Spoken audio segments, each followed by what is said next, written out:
Trading is powerful. People who do the numbers, they look at the numbers and they see the potential, and something happens. It's like magic. It's like suddenly out of nowhere, perfectly sane human beings become irrationally exuberant, and they start thinking that they are going to mint and to make money. All they have to learn how to do is to trade, and they're going to make all this money. And what happens when they do that, the interesting thing, is they lose all logic, they lose all sense. If you were to look at them and say, you know something, it takes a certain kind of psychology to be able to drive the engine of probability and to win in trading, it will just blow past them. Because what they've done, they have a magical belief that they're going to strike it rich. And they're going to be the ones that win. And all they have to do is work hard and do it. And somehow, against all odds, they're going to win. Those people blow out of trading in about 3 years. They blow time away, they blow their capital away, and yet talking to them hardly makes any sense. I consistently have people who work with me who really see improvement in their trading. They can become consistently profitable traders, and they say, Randy, I try to talk to other people about this, and I try to convince them to talk to you, but they won't do it. They say, I've got it. I don't need that. And yet, you look at their trading, you look at their trading accounts, the trading account's not lying. Yet they self-deceive. They're held by this magical belief that has them believing that success is right around the corner and they just need to keep moving.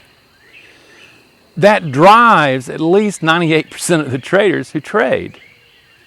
And recently, I'm reading about Samuel Clemens, Mark Twain, and he got this bug too. He became obsessed with this magical belief that he was going to strike it rich, prospecting. He burned through a lot of capital. He begged, he borrowed, he connived. But in the end, what happened? He was broke.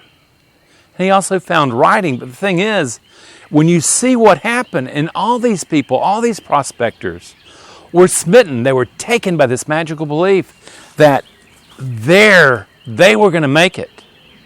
And yet what we see is this powerful belief. It's a survival belief. They would rather believe a reassuring lie than to listen to the truth, turn toward the truth, and use the truth to transform the mind that they bring to trading. In the bottom analysis, there's not a choice. But to the limbic brain, there is a choice.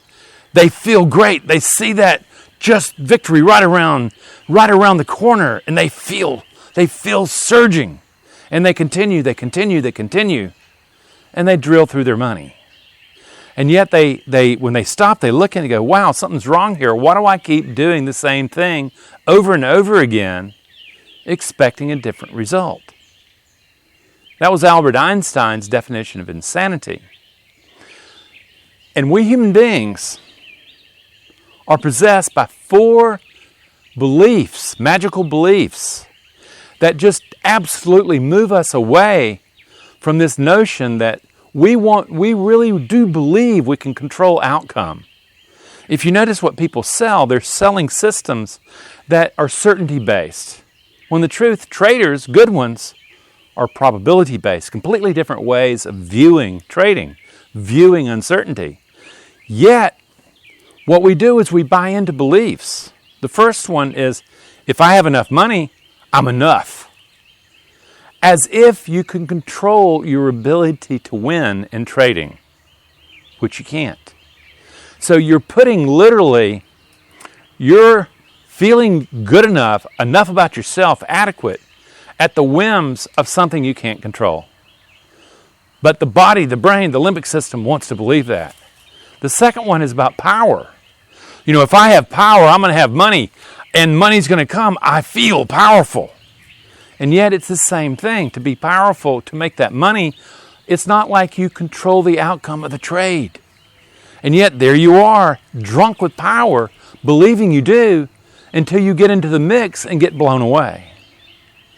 That third belief is about your worth. What traders do is they confuse their net worth with their self-worth. And they say, if I make money, then I'm going to have this worth. People are going to see that I am deeply worthy. When in fact, again, if I make money, a really good trader knows that they don't control whether they make money or not. They control the mind they bring to perform.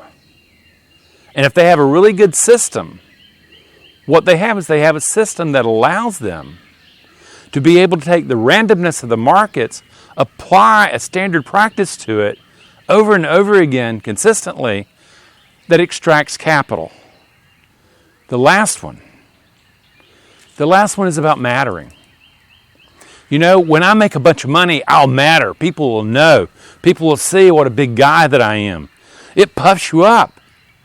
It also takes you out of the mindset that can actually produce the winning mind. I want you to listen to those 4 core self-limiting beliefs. And then I want you to listen to the magical belief that drives people's obsession with making money in trading. The really good traders aren't acting to make money. They are acting to perform well. Do you see the shift that has to occur in your psychology to be able to be consistently profitable? Well, that's it. And that magical belief, though, as long as you don't face it, as long as you say, well, I'm not going to face it like these guys who are coming to me saying, I talk to people and they won't talk to you. They don't want to face it. They don't want to face that they're going to have to change. Their limbic system, once it wires in a solution to a personality, a way of dealing with uncertainty, no, it doesn't want to change. It's only until they are forced at the very end will they adapt. The problem, friends, when that happens, your capital's gone. Your time's up. And there's no remote that you can hit that starts the game over again. It's done. What I'm asking of you is to really take a gut check with yourself.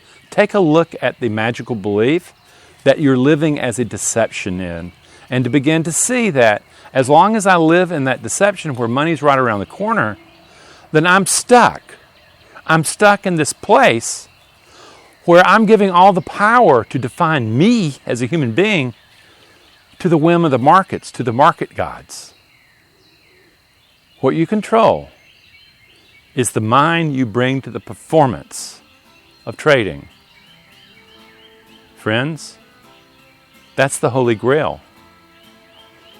The thing is, to do that, you have to look hard at yourself, forget the reassuring lie, accept the uncomfortable truth, and build a mind for probability. If you're ready to do that, contact us. We know how to teach you to do that. And may the trading gods be good to you.